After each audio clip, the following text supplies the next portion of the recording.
Things are heating up in the Nissan Spirit of Africa trophy as we are inching closer to the final, but unfortunately a turn in weather conditions has resulted in things cooling down. Today the weather is looking rainy. It already started early this morning. As dit nou regtig aan die reën gaan ons nie deur hierdie heggensteg kom nie.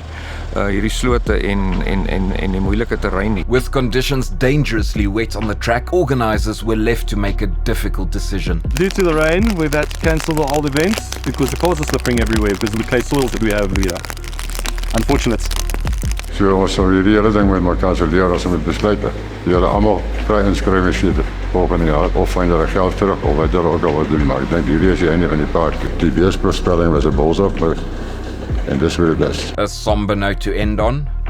But 5 days later, the rain let up and the track was given the okay for the next group of competitors. So 'n bietjie vandag die Spirit of Africa kom ry. Baie lekker nat. Dis ons eerste keer hierso en ja, ek dink eerste keer van nog vele meer.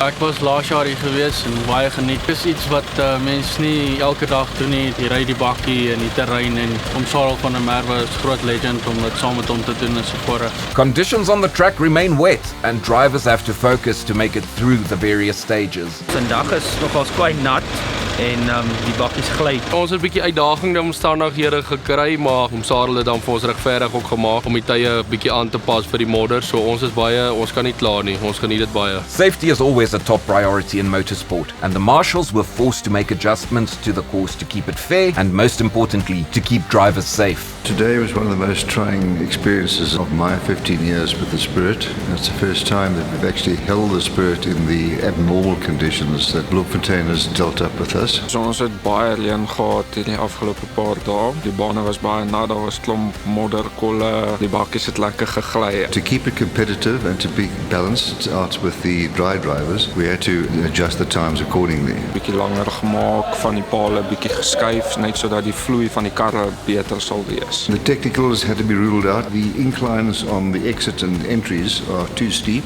Dit was amper soos die Suid-Afrikaanse weergawe van Fast and Furious. Dis nie Tokyo drift nie, dis freestyle drift. With the track being wet, drivers were able to test features on the Navara that wouldn't normally come into play in dry conditions, and debates quickly arose around the best course of action. Met die eerste spoedtrek het sy traction control afgesit. Dit het 'n bietjie gegly. Ons gaan hom nou met die traction control ry. Laat ons kyk wat is die verskil. Ek sal sê ek dink jy moet die difflock insit. Dit gaan maak dat jy nog meer uitgly en traction control eerder af te sit want jy wil nie nog onnodig as jy wil vinniger ry hê die bakkie met jou terughou op die plastye waar jy kan gaan nie. As jy briek trap, gaan jy definitief gly.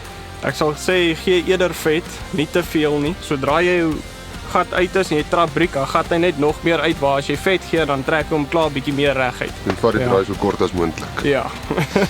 Hy's in 4 high en ek ry hom Tiptronic manual, so ek change self die ratte. Traction control is af sodat as jy gly moet hy nie onnodig die bakkie briek en krag wegvat nie. Jy moet die krag moet op die wiele bly. Wet and wild was the theme of the day, but the Navara did not seem to be fazed by the less than ideal conditions. Hy het ons bietjie verbaas. Ons het minder verwag, maar definitief bietjie 'n ander ding gesien vandag van die Nissan Navara. Vir die omstandighede moet ek sê die bakkie hanteer dit baie goed regtig. Ons almal is baie beïndruk met die bakkie. Throughout the day, the drivers have been positive, maintaining a sunny disposition despite the weather conditions. But as the day's events roll to a close, nerves start kicking in about the scores. Dit is lekker om altyd bo te lê, maar dis waar die senuwees ook is. Jy moet net in jou kop toe gaan is om net galig ry. Almal wil wen op die einde van die dag, maar byna se bonus, gee maar net jou beste en probeer die paaltjies misry en dis die heel belangrikste. Despite the trying elements, today's drivers remained competitive,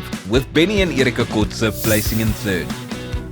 Pieter van Zyl and GP Pretorius placing in second. And Benjamin Kotze and Charles Marais placing in pole position. Dit is altyd lekker om iets te wen. Ons sien baie uit vir die finale vir later in die jaar. Ek wil sê skerels julle moet regmaak, ons kom. Although conditions were difficult, all 3 teams managed to place on the leaderboard for a possible chance to compete in the final.